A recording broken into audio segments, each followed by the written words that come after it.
Hi guys! Welcome po ulit sa aking channel. Dislin Malakay po. Simplify Happiness. Simpleng buhay. Buhay na walang arte, less stress. Join me guys sa aking simpleng vlog for the day. Isang magandang buhay po sa ating lahat.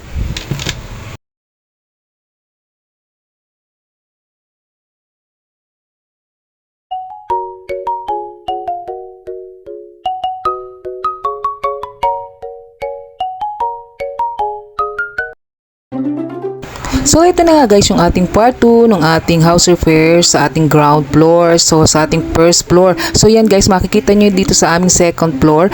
Wala pa pong kesame yung pinaka itaas nung ano natin guys. Yung sa sahig. So ayan sa may itaas ng ulo ko guys. So yan, bababa po tayo dito sa ating ayan first floor guys. So part 2 po ito kasi po dati nga po ayan ano ko tawag dito guys, nagpa-repair po. So ayan, pasensya na guys. So yan, nagpa-repair po tayo ng ating ground floor kasi nga po tayo ay binaha. Sobrang lalim po talaga ng baha dito. So guys, mapapansin nyo mababa na yung aming kesame. So gusto ko man siyang itaas guys ng todo-todo. So wala na talaga guys eh. So ang plano ko sana dito nun guys, una is maging kainan lang namin guys. So ayan, bala ko wag na maglagay ng upuan, table lang talaga dito at saka yung ating lababo guys. Kasi nga binabaha nga po dito kami sa Valenzuela. So ayan guys, makikita nyo guys, may part 1 po ito, panoorin nyo house repair ng ating first floor guys. So yan, dati yung ating table is hindi ganyan ang posisyon dito sa may bintana nakalagay. So sinasabi ko,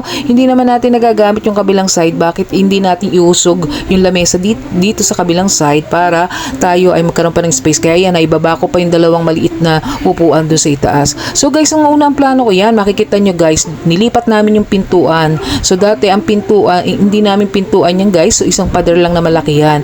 So itong sopa na to, yan guys, yung aming silya na yan, galing yan doon sa itaas guys. So dyan yung dati naming pintuan guys, dyan. So yeah, meron tayong pa pin light guys. So dati naming pintuan dyan nakalagay. So sabi ko sa asawa, kailangan ayusin natin ito na magkaroon tayo ng space. So sobrang sikip nito dati guys. So yun yung ating pa-chandelier, nag-iisang ilaw guys.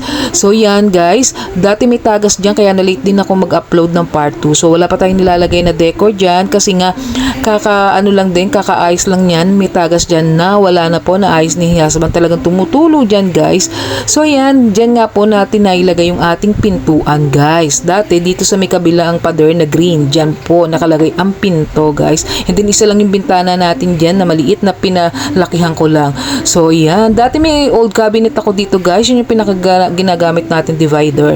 So yan dyan, yan guys, makikita nyo dyan yung dati nating lababo guys. So maliit lang siya, sobrang liit guys, grabe, hirap na hirap ako pag naguhugas ng pinggan. At yung ating cabinet na yan doon sa ibaba ng ating lababo is talagang totally na damage na po siya ng umulan. And then ayan, nagpagawa na tayo ng isang mahaba, talagang ni-request ko kay Mr. isang mahaba na lababo. So yun, kita nyo guys, ang liit dati ng aking lababo, dyan lang nakalagay yung ating maliit. So pinatibag ko yan, ayan guys, pinatibag ko yung dati nating lababo at dyan na nga napunta yung ating malhabang, ayan, hindi ko alam kung ilang feet to pero pinatodo ko na guys. So ayan, kita nyo guys, may pa-chandelier, may pin light na rin yan guys. So ayan, alam nyo guys, dati kasi may dito guys, nakalagay na malaking cabinet na sabi ko sa asawa ko, sirain mo na kasi ilang bahana talaga, kahoy lang siya guys. So yan, kaya nagpagawa tayo ng bakal na divider. So yan, inayos, bakal po yan, parang wood lang, pininturahan lang ni Mr. ng wood kasi nga po binabaha tayo. At ito yung ating ilalim ng hagdan, yan yung ating little doggy. So dyan na lang nalagay yung ref sa dati naming lababo guys. So ayan, kita nyo guys, diba?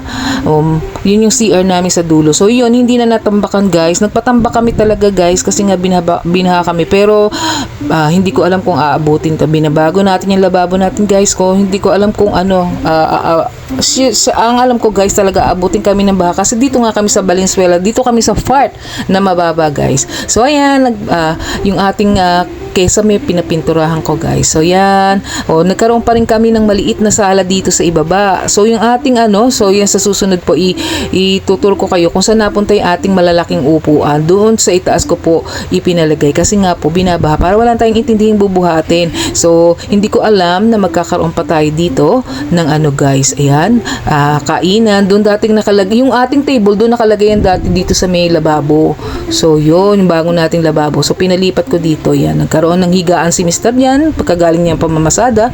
And then yung ating kainan yan guys. So dapat talaga iano natin yung space guys. Kung hindi lang to sana binabaha, kung hindi lang nasukol na yung ating yung ating kesame, papatodo ko na sana kaya lang talagang wala talagang sagad na yung ating kesame. So marami tayong malaki pa yung ating gagastusin. Pero ito naman safe na rin guys kahit paano kasi mas mataas na ako sa kalsada guys. Kasi before naiwan kami ng kalsada guys talagang binabaha kami kaagad konting ulan lang. Kahit paano ngayon, ayan, maayos, hindi ka na nag-aalala bak konting ulan, naaabutin ka. So, ayan yung ating table doon dati nakalagay. So, ayan, naging space, nagkaroon tayo ng maraming space, kahit paano yung ating maliit na bahay, nagkaroon pa tayo ng maliit na lamesa doon sa may, sa may tapat ng ating bagong lababo. So, ayan guys, I hope na sana nagka-idea kayo sa, ayan, pag maliit ang ating space. So, ayan guys, thank you for watching and panoorin nyo po yung part 1 nito guys meron po itong part 1, click nyo lang, hanapin nyo lang po